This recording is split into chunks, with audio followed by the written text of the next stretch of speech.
हूँ। हमारे साथ हैं हमारे विशिष्ट अतिथि VK Jaitley sir. Shri VK Jaitley sir वर्तमान में DCM Shriram industries limited Kota में चीफ ऑपरेटिंग ऑफिसर पद पर कार्यरत हैं। आपको mines and steel ministry Bharat सरकार द्वारा एग्जिबरेंट पर्सनालिटी सुप्रीम उपाधि से भी नवाजा गया। आप टाइकॉट जनरल के एडिटर भी हैं व राजस्थान नियोक्ता संघ कोटा डिवीजन के प्रेसिडेंट भी हैं। आपका अकादमिक क्षेत्र में भी महत्वपूर्ण योगदान रहा है। आप श्रीराम विद्यालय के चेयरमैन व डॉक्टर बंसीधर स्कूल के मैनेजिंग कमेटी में वाइस चांसलर भी रहे हैं। अब मैं आग्रह करती हूँ वीके जेटली सर से कि वह अपना उद्बोधन प्रस्तुत करें। Over to you Jaitley. धन्यवाद डॉक्टर ममता। परम आदरणीय परम श्रद्धेय श्री कलराज मिश्र जी, महामहिम राजस्थान राज्यपाल महोदय राजस्थान, श्री नरेंद्र जैन हमारे प्रेसिडेंट एम्प्लॉयर एसोसिएशन राजस्थान के, प्रोफेसर चारण साहब vice chancellor Bikaner technical university, सारे all vice chancellor of various universities, professors, head of the departments, parents, students, my colleagues and my members of Kota Divisional Employer Association and Rajasthan Employer Association, students, मैं चारण साहब और Bikaner technical university का बहुत बहुत धन्यवाद देता हूं कि आपने मुझे एक बोलने का मौका दिया और साथ में समय की सीमा बांधी। मैं समय की सीमा का बिल्कुल पालन करते हुए, आज 2 अक्टूबर है, मैं उन भारत की 2 महान विभूतियों को नमन करना चाहता हूं। आप सबके बिहाफ पर मैं 2 अक्टूबर श्री महात्मा गांधी, हमारे जो राष्ट्रपिता है, उनको श्रद्धांजलि और उनको याद करता हूं। क्योंकि अगर हम जो आज का जो टॉपिक है आत्मनिर्भर भारत, सबसे पहले स्वदेशी मूवमेंट का नारा 1906 से 1911 में महात्मा गांधी ने दिया था। ये उस समय स्वदेशी मूवमेंट का नारा उस समय उन हालात में एक उसका रिलेवेंस था। और उसमें एक सबसे बड़ी चीज थी, use of goods produce in India and boycott the goods produce by the British government और ब्रिटिश पीपल। सो उसमें सब लोगों ने अपने देश में निर्मित चीजों का हम लोग प्रयोग करें और जो अंग्रेजों के द्वारा बनाई हुई, अंग्रेजों के द्वारा लाई हुई चीजें थी, उसका बहिष्कार करें। लोगों ने उस तरीके के सारी चीजों को, कपड़े अपने सब चीजों को उस पीरियड में जलाया था। तो मैं महात्मा गांधी जी को आज उनकी जन्मतिथि पर उनको नमन करता हूँ। साथ ही साथ आज 2 अक्टूबर है, श्री लाल बहादुर शास्त्री जी का भी जन्मदिन है, मैं उनको भी नमन करता हूँ। और श्री लाल बहादुर शास्त्री जी ने महात्मा गांधी के 1906 के जो स्वावलंबन मूवमेंट था, उसको आगे बढ़ाते हुए 1965 में हरित क्रांति की बात करी थी। उन्होंने हिंदुस्तान को सबसे पहले 1965 में ये बताया था कि हम सब लोग मिलकर के खाद्य के क्षेत्र में, फूड ग्रेन के क्षेत्र में आत्मनिर्भर कैसे बने। और वो दिन है कि हमने सब लोगों ने अपने खेतों में अपना कार्य किया, खेती बढ़ी और हम आज की तारीख में हिंदुस्तान के अंदर में सारा अनाज अपनी, उस समय जो 1965 में हिंदुस्तान की पॉपुलेशन अगर कोई 70 करोड़ के करीब थी, आज 130 करोड़ से ऊपर है। हम सबके लिए अनाज हमारे किसान भाई पैदा करके बताते हैं। इसके लिए मैं वो दिया था। और साथ में लाल बहादुर शास्त्री जी ने व्हाइट रिवॉल्यूशन भी दिया था, जिसमें मिल्क उत्पादन की बात कही थी। तो इन दोनों विभूतियों का आज 2 अक्टूबर का दिन है।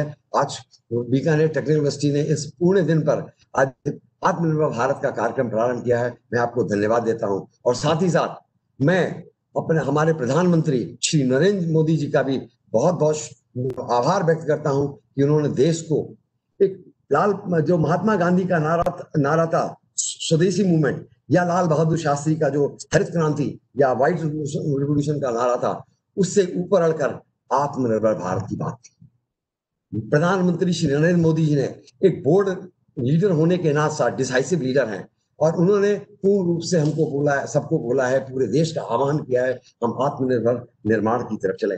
आत्मनिर्भर निर्माण तभी होगा सबसे पहले जब उसके हर सेक्टर को हम एड्रेस करें, चाहे वो एग्रीकल्चर हो, बिजनेस हो, इंडस्ट्री हो, ट्रेड हो, कॉमर्स हो, एजुकेशन हो, मेडिकल हेल्थ हो, या जो भी चीज हो, हर चीज के अंदर में हमको डेवलप करना पड़ेगा। अगर हम बात करें आज की तारीख में एग्रीकल्चर में, तो एग्रीकल्चर में हमने बहुत उन्नति करी है, लेकिन आज भी हम कुछ चीजों में पीछे हैं। चाइना में अगर एक किसान जिस खेती से जो उसकी प्रोडक्टिविटी आती है, हमसे 20 टाइम ज्यादा प्रोडक्टिविटी चाइना में होती है। एक बीघा जमीन में जितना अनाज लगाते हैं उससे वो ज्यादा प्रोडक्टिविटी करता है, इसलिए वो वहां पर ज्यादा उत्पादन करता है। हिंदुस्तान के अंदर में हमारी 3 सबसे बड़ी समस्याएं हैं एग्रीकल्चर सेक्टर में। एक तो ये है कि हम ईडेबल ऑयल, हम करीब जो 15 lakh 15 million ton edible oil हर साल इंपोर्ट करते हैं, 9 million ton palm oil import करते हैं, 2.5 million ton of soya oil and sunflower oil हम इंपोर्ट करते हैं। ये हमारे पास में आज की तारीख में हम इन चीजों पर आज इंपोर्ट पे निर्भर है, और हम सोया सनफ्लावर अर्जेंटीना, ब्राजील, यूक्रेन और रशिया से मंगाते हैं। इसके लिए जो इम्पोर्टेंट है, गवर्नमेंट को इन सब चीजों पे ड्यूटी बढ़ानी चाहिए। और सबसे इंपॉर्टेंट चीज है, इंडिया के पास 2 मिलियन हेक्टेयर लैंड है जो सुटेबल है पाम ऑयल कल्टीवेशन के लिए। उस पर भारत सरकार को और प्रदेश के जिस प्रदेश में ये चीज हो सकती है उसको ध्यान रखना चाहिए। अब मैं आत्मनिर्भर भारत की तरफ बिजनेस मैं क्योंकि इंडस्ट्री को रिप्रेजेंट करता हूँ, तो business industry commerce trade and की तरफ आते हुए, इससे पहले एक दूसरों को क्या करना चाहिए उसको कहने के पहले सबसे इंपॉर्टेंट चीज है हमने क्या किया as a industry. DCM Shriram industry ने आत्मनिर्भर भारत के लिए क्या किया, एक इंपॉर्टेंट होता है वीकेजटली भारत के नागरिक होने के नाते मैंने अपना क्या कर्तव्य किया है। तो जिस दिन हमारे कोविड शुरू हुआ और हम लोगों ने एक, हमारे पास में डीसीएम श्रीराम इंडस्ट्रीज लिमिटेड के अंदर में एक श्रीराम रेस कोटा का प्लांट है, हमारा यूपी में हमारे बहुत बड़े 2 प्लांट है, Daurala organic and Daurala sugar के नाम पर। तो हम लोगों ने जब 28 जून को चर्चा करी, जो चाइना से इस तरीके से वायरस आया है और हम लोगों को तकलीफ हो रही है, तो हमारा जो प्लांट है मेरठ के अंदर में दौराला ऑर्गेनिक के नाम से, वो ग्लाइकोसिक एसिड ये इंपोर्ट करता था। ये जो रॉ मटेरियल है जो हमारे केमिकल बनाते हैं बल्ब ड्रग के लिए, उसका एक मेन रॉ मटेरियल है, ये हम इंपोर्ट करते थे चाइना से।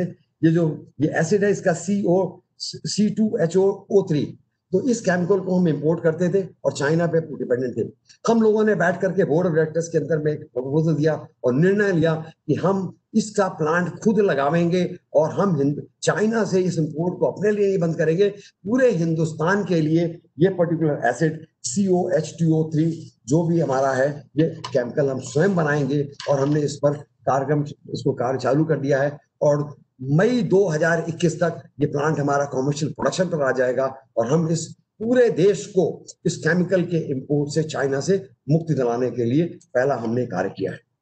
जब भारत सरकार ने भी 1 साल पहले मोदी जी ने जब शपथ ली तो उन्होंने वो डिफेंस सेक्टर को खोला था। मुझे ये कहते हुए गर्व है कि हमने कोटा राजस्थान के अंदर में हमने 3 विभिन्न चीजों के डिफेंस के लिए लाइसेंस ले लिए। हमको लाइसेंस 12 एजेंसी से क्लियर होने के बाद डिफेंस मिनिस्ट्री से क्लियर हो गए। इसमें जो हमारा बेसिक ऑब्जेक्टिव था कि प्रोटेक्ट द प्रोटेक्टर्स, जो हमको आर्मी और हमारे जवान जो हमको सेनाओं पर, सीमाओं पर प्रोटेक्ट करते हैं, उनका प्रोडक्शन हम कैसे करें। तो टू प्रोटेक्ट द प्रोडक्टर, तो हमने एक तो लाइट बुलेट प्रूफ व्हीकल का लाइसेंस लिया है, दूसरा अनमैन्ड एरियल व्हीकल जिसको आप अनमैन्ड एरियल व्हीकल का लाइसेंस लिया है, और night surveillance equipment for army, CRPF और इन सब के लिए लाइसेंस लिया है। इस पर हमारा टेस्ट काम चल रहा है, सैंपल एक्सेट्रा भी बनाए गए हैं जो आर्मी को विभिन्न तरीके से हम सबमिट कर रहे हैं। ये हुआ हमारा डिफेंस सेक्टर में हमारा अपना योगदान आत्मनिर्भर के लिए। तीसरा, जब चाइना से समस्या शुरू हुई तो हम लोगों ने एक आर्म उत्थम किया कोटा के अंदर में, और हम लोगों ने किया कि चाइना से हम इंपोर्ट नहीं करेंगे, हम चाइना में एक्सपोर्ट करके लगाएंगे। तभी तो वही है कि जिससे इंपोर्ट करने से लोग करते हो वहां मैं एक्सपोर्ट करके बताऊं। मुझे आज कहते हुए गर्व हो रहा है कि पिछले 2-2.5 वर्षों के अंदर में हमारे प्रयत्न के हिसाब से हमने अपने टोटल प्रोडक्शन का 42% प्रोडक्ट हम चाइना में एक्सपोर्ट कर रहे हैं। वो Pirelli tyre China, Goodyear tyre China and continental tyre China. इसमें जो टायर वो बनाते हैं उसका रीइंफोर्समेंट डील हम कोटा के अंदर में Shriram range DCM Shriram industry के अंदर प्रोड्यूस करते हैं, जो high speed high performance car में लगता है। तो ये हमारा योगदान रहा है। अभी हम किसानों के लिए बात कर रहे हैं, तो जो कलराज मिश्रा जी गवर्नर साहब, एक बात को आपके लिए ध्यान आकर्षित करना चाहूंगा। हम हड़ौती से आते हैं, कोटा, बूंदी, झालावाड़, बारा, सवाई माधोपुर, ये मस्टर्ड ग्रोइंग हस्क एरिया है। सर, आज से 8 साल पहले जब मैं दिल्ली, मेरा हेडक्वार्टर है, मैं दिल्ली हर हफ्ते में 2 बार जाता हूँ, तो जब लौट आता तो राजधानी से आते हुए मैंने देखा था कि फसल कटने के बाद लोग खेत जला दिया करते थे।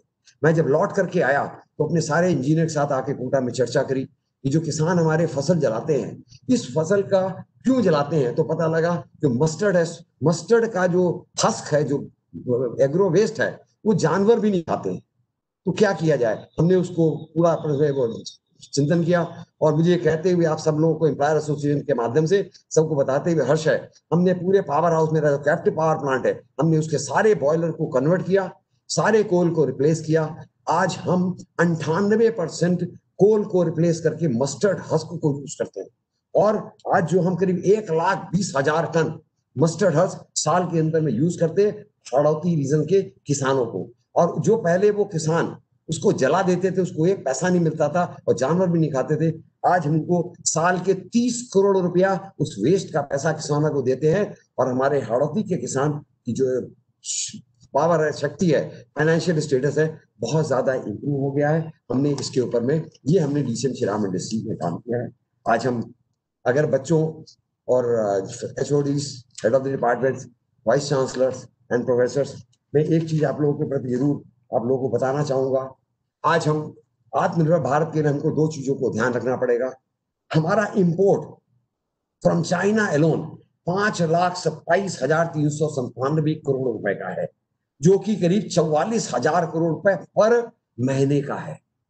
हमको आज क्या आवश्यकता है, हम उन चीजों को आइडेंटिफाई करें। इसमें से आधे से ज्यादा चीजें लो प्रोडक्ट, लो कॉस्ट में की है, लो क्वालिटी रिक्वायरमेंट की है, चाहे टॉयज हो, चाहे प्लास्टिक आइटम हो, चाहे इलेक्ट्रिक इक्विपमेंट हो, चाहे इलेक्ट्रॉनिक्स हो, उन सब चीजों को हम सब एम्प्लॉयर एसोसिएशन की तरफ से हम एक सेल बनाने जा रहे हैं, जिसमें हम इसको स्टडी करेंगे वो कौन कौन से आइटम है जो चाइना से इंपोर्ट होते हैं और हम उनका उत्पादन क्यों नहीं अपने राजस्थान के अंदर में और हिंदुस्तान के अंदर में करके आत्मनिर्भर बनते हैं। और चाइना से ये 5,27,000 करोड़ साल का, ये इतना नहीं हो सकता, कम से कम 1,00,000 करोड़ का तो टारगेट लेकर के चले। कम से कम 2-3 वर्षों के अंदर में हम ये जो चाइना से ये 1,00,000 करोड़ का इंपोर्ट, इसको बंद करके हम सब लोग मिलकर के इंडस्ट्री के अंदर में एक ऐसे आइटम को ढूंढे, ऐसी व्यवस्था बनाए। लेकिन इसके लिए हमने जब एनालिसिस करी तो हमारे पास 3 चीजें सामने हमारे आई। सबसे पहली चीज हमारे सामने ये आई, उन लोगों का जो उत्पादन है वो हमसे एक सस्ता होता है। उसका बेसिक 2 कारण होते हैं। एक, उसमें क्वालिटी तो कम होती है लेकिन वो हमसे चीप होता है। हम इंपोर्ट लो क्वालिटी प्रोडक्ट इसलिए इंपोर्ट करते हैं क्योंकि सस्ता होता है। सस्ता होने के 2-3 कारण हैं। एक तो सबसे बड़ा कारण है ग्लोबल कॉम्पिटिटिवनेस नहीं है हमारी। जैसे हमारी कॉस्टली एनर्जी, हमारी 11 से 14% एनर्जी कॉस्ट आती है, जबकि पूरे के पूरे जो पूरा अगर चाइना के अंदर देखें तो उनकी पावर कॉस्ट 6% है। तो हम लोगों को, हम गवर्नमेंट जो कर रहे हैं, हमको गवर्नमेंट से रोना नहीं है, हमको as a industry, as a member हमको ये देखना है हम सब इंडस्ट्री में मिलकर के कैसे एनर्जी को सेव करें, so that cost of production कम करें और इकोनॉमी ऑफ स्केल पर काम करें। इसमें हम सब लोग मिलकर के काम करेंगे तो हम एक चाइना से जो 44,000 करोड़ रुपए महीने का इंपोर्ट है, इसका कम से कम आधा करने का प्रयास करेंगे। दूसरी चीज, जो एक और चीज हम लोग करना शुरू कर चुके हैं कि किसी भी देश में देखें, उससे हमारे जो हिंदुस्तान की जो प्रोडक्टिविटी है वो कम है। चाइना में कि जो एज ए नेशन उनकी प्रोडक्टिविटी हमसे 1.6 टाइम ज्यादा है। तो हम लोगों को बैठ करके अपने मजदूर साथियों के साथ उनके साथ काम करना पड़ेगा। प्रोडक्टिविटी बढ़ाने के 3 तरीके होते हैं, एक मशीन से, एक मनुष्य से और एक ऑटोमेशन से। तो ऑटोमेशन में आर्टिफिशियल इंटेलिजेंस, ये मैं बीकानेर टेक्निकल यूनिवर्सिटी के वाइस चांसलर के सामने प्रस्ताव रखता हूं कि अपने विद्यार्थियों को इस चीज के लिए प्रेरित करें कि कैसे वो ऑटोमेशन और आर्टिफिशियल इंटेलिजेंस के साथ वो इंडस्ट्री पर कार्य करेंगे। और मेरे सारे जितने टीचर्स हैं, प्रोफेसर हैं, एचओडीज हैं, उनको मैं एक चीज, और बच्चों, प्यारे बच्चों, आप जब अभी इंजीनियरिंग कर लोगे और अपना एमबीए कर लोगे, उसके बाद आप प्रोफेशन चुनने जाओगे, तो हम सब लोगों को एक चीज याद रखनी चाहिए। आज वो दिन है, एक आज से 1540 में एक कवि हुए हैं, जो, क्योंकि मैं यूपी से आता हूँ, यूपी में हम लखनऊ का रहने वाला हूँ, तो और लखनऊ में हमको पहले जो 5th 6th में पढ़ाई गई थी, सूरदास कविदास पढ़ाए गए थे, साथ में मलिक मोहम्मद जायसी कवि पढ़ाए गए थे। उन्होंने एक 2 लाइन में प्रोफेशन डिफाइन किया था कि अपने प्रोफेशन को कैसे चुनना चाहिए। उत्तम खेती मध्यम मान, निची चाकरी भीख निदान। इसका मतलब बच्चों होता है, उन्होंने प्रोफेशन डिसाइड किया था कि अगर आप अपना प्रोफेशन चुनने जा रहे हो तो सबसे पहले उत्तम मतलब गुड बेटर बेस्ट में बेस्ट इज है खेती। मतलब उस समय खेती होती थी 1540 के अंदर में। तो अपना प्रोफेशन हो, अपनी इंडस्ट्री हो, अपना पेशा खुद, अपना खुद धंधा हो, खुद अपनी व्यवसाय हो, तो सबसे बढ़िया है उत्तम खेती होना चाहिए। मध्यम मान, बेस्ट इज दिस, और बेटर इज, अगर वो नहीं कर सकते हो तो ट्रेडिंग का काम करो। और निशी चाकरी भीख निदान, मतलब भीख मांगना सबसे बड़ा प्रोफेशन है। निशी चाकरी किसी दूसरे की नौकरी करना भीख मांगने से जरा सा ऊपर है। अभी नरेंद्र जैन जी ने कहा था, मैं उसी बात को आगे बढ़ाता हूं कि हमको अपने सारे बच्चों को बताना चाहिए, इंप्लॉय बनने की जगह इंप्लॉयर बनने के लिए सब लोग आगे बढ़े। इसी से हम लोग सब लोग मिलकर के कार्य बढ़ाएंगे। ये बातें बहुत सारी हैं, समय की पाबंदी है, समय को ध्यान में रखते हुए हम सब लोग मिलकर के उत्तम अपने आत्मनिर्भर भारत के लिए सबको योगदान देना पड़ेगा। मैं 4 पंक्तियों से बच्चों को समर्पित है। बाधाएं आती हैं आए, खिरे प्रलय की घोर घटाएं, पांवों के नीचे अंगारे, सिर पर बरसे यदि ज्वालाएं, निज हाथों में हंसते हंसते आग लगाकर चलना होगा, कदम मिलाकर चलना होगा, कदम मिला के चलना होगा। आइए हम सब लोग मिलकर के जिस भी क्षेत्र में काम कर रहे हैं आत्मनिर्भर भारत के लिए हर व्यक्ति अपनी जगह पर एक अपना कदम बढ़ाए। बीकानेर टेक्निकल यूनिवर्सिटी के सभी लोगों को मुझे आमंत्रित करने के लिए बहुत बहुत धन्यवाद। माननीय मुख्य अतिथि महोदय, वाइस चांसलर साहब और हमारे राजस्थान के गवर्नर साहब श्री कलराज मिश्र जी को सादर प्रणाम। इससे कुछ गलती हुई हो कृपया माफ करें। आप अब एक जरूर बात करूंगा, आप भी सर यूपी से आते हो, मेरा भी जन्म स्थान यूपी से है, हम दोनों की कार्यस्थली राजस्थान है, तो हम दोनों में एक समानता तो सर है। और आपको मैं आमंत्रित करता हूं, कभी कोटा आए सर, हमारे यहाँ पे सारे नागरिक हैं, हम लोग कोटा स्टोन से लेकर के हमारा बहुत बड़ा कॉम्प्लेक्स है डीसीएम का कोटा के अंदर में, हम आपको आमंत्रित करते हैं। मैं इन्हीं बातों के साथ अपनी वाणी को विराम देता हूँ। जय हिंद, जय भारत, जय राजस्थान। बहुत बहुत धन्यवाद सर। और आपका जो कंट्रीब्यूशन है आपका और आपकी टीम का, वह वाकई प्रेरणा